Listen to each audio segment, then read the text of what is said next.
Hello viewers, আশা করি সকলেই ভালো আছেন। আজকে আপনাদের অপটিটেক্স সফটওয়্যারের কিছু সেটিং দেখাবো। যারা প্যাটার্ন ডিজাইন শেখার ক্ষেত্রে শুরু বা প্রথমেই আপনারা প্যাটার্ন শিখতে চাচ্ছেন অপটিটেক্স সফটওয়্যারটি ব্যবহার করে, তাদের কিন্তু এই ভিডিওটি খুবই গুরুত্বপূর্ণ। কারণ দেখা যায় অনেক সময় কাজ করতে করতে যে কোনো একটা সেটিংয়ের টাস্ক লেগে তো কাজ করার অপযোগী হয়ে যায়। তো এই সেটিংগুলো কিভাবে সলভ করবেন বা কাজ করার জন্য চালিয়ে নিয়ে যাবেন, এই নিয়ে আজকে ভিডিওটি শুরুর আগে ছোট্ট একটি কথা বলে নিচ্ছি। যারা এখন আমার চ্যানেলটিকে সাবস্ক্রাইব করেননি, প্লিজ অবশ্যই আমার চ্যানেলটিকে সাবস্ক্রাইব করে নেবেন। পাশে থাকা বেল বাটনটি অবশ্যই অন করে রাখবেন পরবর্তী এরকম ভিডিওগুলো পাওয়ার জন্য। তো শুরুতে যে সেটিংটা আমি দেখিয়ে নেব, তো এখানে দেখতে পাচ্ছেন, তো আমি যেটাই ক্লিক করছি তো এখানে কিন্তু বক্স আসতেছে। তো এরকম বক্স আসলে অনেক সময় কিন্তু অ্যালাউন্স সেট করা যায় না বা কাজ করতে গেলে একটু সমস্যা দেখা দেয়। তো এই বক্সটা কিভাবে রিমুভ করবেন, ফার্স্টে টুলসে যাবেন। আপনার অপটিটেক্স সফটওয়্যারটি রান করার পর টুলসে যাবেন, প্রিফারেন্স, এখান থেকে এই মেনুতে এখানে কালারে চলে আসবেন। কালারে আসার পরে তো এখানে দেখতে পাচ্ছেন যে show the binding box with the filling. তো এখানে এই টিক মার্কটা আছে, এটা উঠিয়ে অ্যাপ্লাই দেন ওকেতে প্রেস করে দেবেন। তো এই বক্সটা কিন্তু আমার চলে গেল। তো সেকেন্ডে যে কাজটি করবেন, দেখা যায় অনেক সময় যে ব্যাকগ্রাউন্ডের কালারগুলো চেঞ্জ করতে চাই, তো সেগুলো করতে পারি না। তো কীভাবে আপনার ব্যাকগ্রাউন্ডের কালারগুলো চেঞ্জ করবেন, টুলসে যাব, প্রিফারেন্স, এখানে কালার দেওয়া আছে ফিলিং কালার, এখান থেকে এই 5টা কালার আছে, যে কোনো একটি কালার আপনারা করতে পারেন। অ্যাপ্লাই করলে কিন্তু আপনার প্যাটার্নের কালারটি চেঞ্জ হয়ে যাবে। এই প্যাটার্নের কালারগুলো এখান থেকে আপনারা যেটা মন মতো সেটা করে নিতে পারবেন।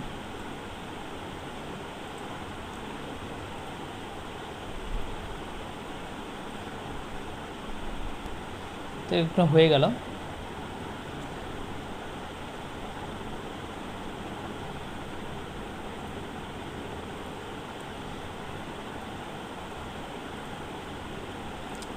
তো অনেক সময় দেখা যায় যে আমরা অ্যালাউন্স অ্যাড করি, তো অ্যালাউন্সটা এখানে শো করে না।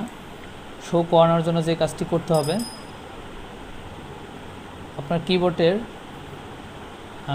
F10 বাটনটা প্রেস করবেন। 10 বাটনটা প্রেস করার পরে F10 বাটনটা প্রেস করার পরে যে কাজটি করবেন, এখানে দেখবেন কোনো প্যাটার্নটি, এই যে এখানে দেখেন আমার অ্যালাউন্সটা কিন্তু অ্যাড করা আছে, তো এখানে কিন্তু অ্যালাউন্সটা শো করতেছে না।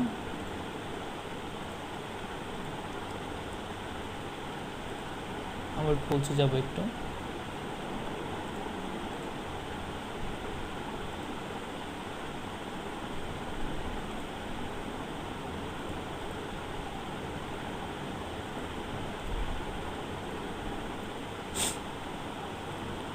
তো এখানে অ্যালাউন্সটা অ্যাড করা আছে,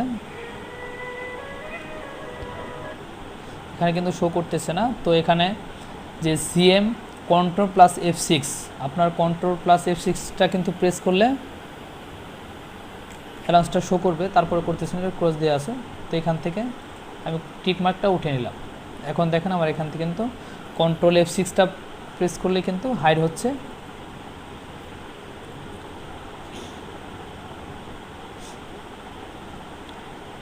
সেকেন্ড,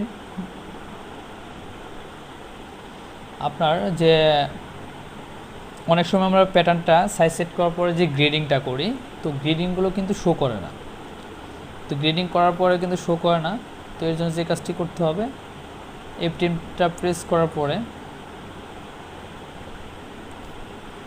আপনার কিবোর্ডের F4 বাটনটা প্রেস করলে কিন্তু গ্রেডিং শো করবে। F4 বাটন প্রেস করলেই গ্রেডিংটা শো করবে, F4। তো অনেকে আমরা প্যাটার্ন ড্রয়িং করি বা তৈরি করার পরেও প্যাটার্নটি আমরা সেভ করতে পারি না। যারা নতুন আছি, অনেকে জানি না কিভাবে নতুন একটি পেজ আনতে হয় বা কিভাবে সেভ করতে হয়। আপনার এখানে যে ফার্স্টে যে লাইনটি আছে, এখানে সেভ আইকনটা আছে, তো আপনার প্যাটার্নটি এরকম রাখার পরে বা প্যাটার্নটি ড্রয়িং করার পরে এখানে সেভ অপশনে দেওয়ার পরে একটি পেজ ওপেন হবে। যেমন একটি নিউ পেজ নিলে পরে এই পেজটা যদি সেভ করতে যাই আমি,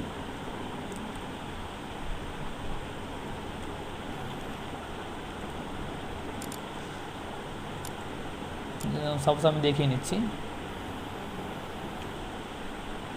যেমন একটি নিউ পেজ নিলাম, এখানে আমি এই প্যাটার্নটি পেস্ট করলাম, করার পরে যে কাজটি করব, এখন আমি এই প্যাটার্নটিকে সেভ দেবো। সেভ দেওয়ার পরে এরকম একটি পপ আপ মেসেজ অপশন চলে আসবে। তো এখানে আপনারা ফাইল নেম দেবেন, যে স্টাইল নেমটি আছে স্টাইল নেমটি দেবেন এখানে। যেমন আমি একটি টি শার্ট দিয়ে নিলাম,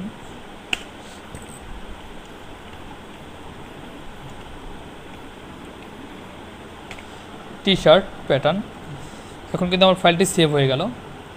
তো লোকেশনটা যেখানে দেবেন সেখানে কিন্তু আমার ফাইলটা সেভ হয়ে যাবে।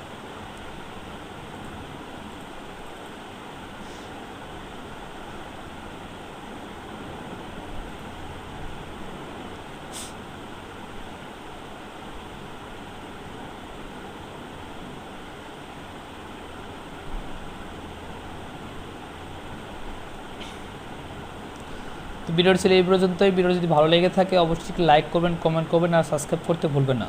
আসসালামু আলাইকুম।